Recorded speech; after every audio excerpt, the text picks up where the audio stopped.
Number 5 is act like a businesswoman or a businessman.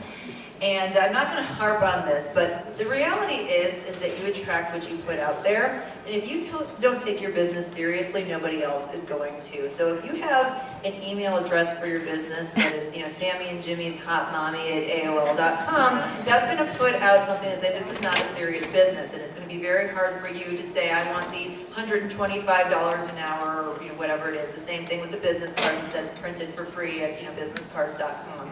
So, I'm not going to spend a lot of time on this one because I think it's pretty self-evident, but you're going to attract what you put out, and so take yourself seriously, and other people will as well.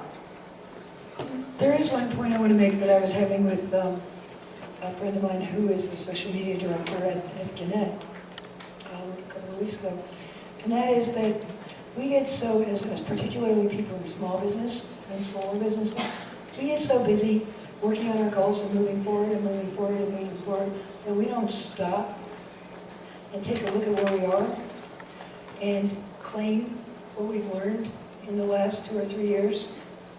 And what I find a problem particularly with that is we don't walk into the room carrying what we've learned in the last 2 or 3 years.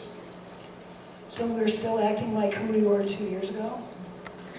And we're still expecting people to treat us as who we were 2 years ago, even though we've learned 2 years worth more stuff, we've accomplished 2 years worth more stuff. We're not acting like we're 2 years better. We're not being like we're 2 years better. Like, bring your whole self and all your achievements into the room with you. When I work with people to bring them forward, is one of the things that I find they most often don't do is claim their rewards and bring them into the room with them. And it's a real problem.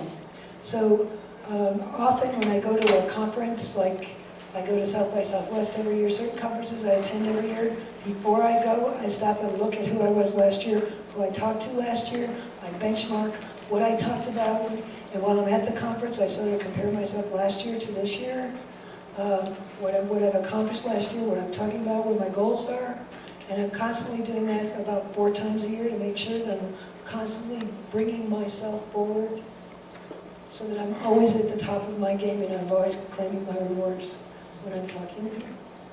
So that I'm always taller when I walk into the room. Stop being taller because I'm going to have to get some big heels. You're tall enough.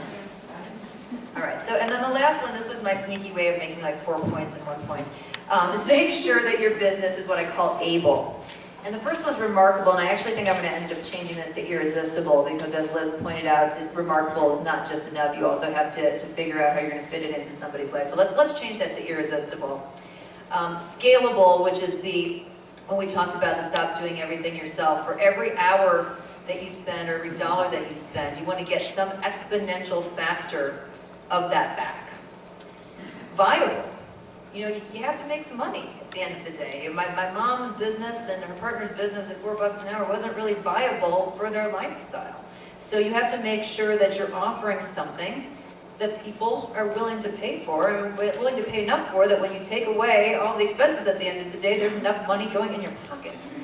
And then one that really gets overlooked is suitable. And this goes back to evaluating risks and rewards. And we all have different kinds of both quality of life risks and rewards and financial risks and rewards that are present in our lives. And we all have different circumstances, goals, and objectives. And so you need to make sure that at the end of the day, that those rewards for whatever you're pursuing are worth all the risks that you're taking on based on your situation. Because the risks and rewards for me on something are going to be very different than they are for you, than for Liz. And so it has to be suitable and appropriate for you. So I think that what I want to take away, and we'll follow this up in a second with more Q&A and more feedback here, is that our success as entrepreneurs in general, I'm not going to just say as women, but in general, we have a lot of things that we can do better, and particularly women, to bridge that gap with men. And it's really within our own power to change this. So we have to break through the limiting behaviors, go through those change behaviors, implement them, and then we can claim it. And so I want to end kind of where I started, which was with my mom. And where we left off the story was that she was sitting down with her partner, finding out they're making $4 an hour, and their circumstances had changed. And they ended up having to give up the business. And because it was really a job business, it wasn't a business, there was nothing to sell. They sold off the inventory at a discount, but by the time they paid Judy's brother back the $20,000 they bought him, they had no money left over at the end of the day, so they spent 10 years creating something that was worth nothing. Well, then it gets worse. So a couple of years after that, my mom was actually diagnosed with leukemia. And a year after that, she passed. And for me, she was robbed of her life, but even more, she was robbed of her opportunity. She was very creative and very smart, just like every single one of you in the room.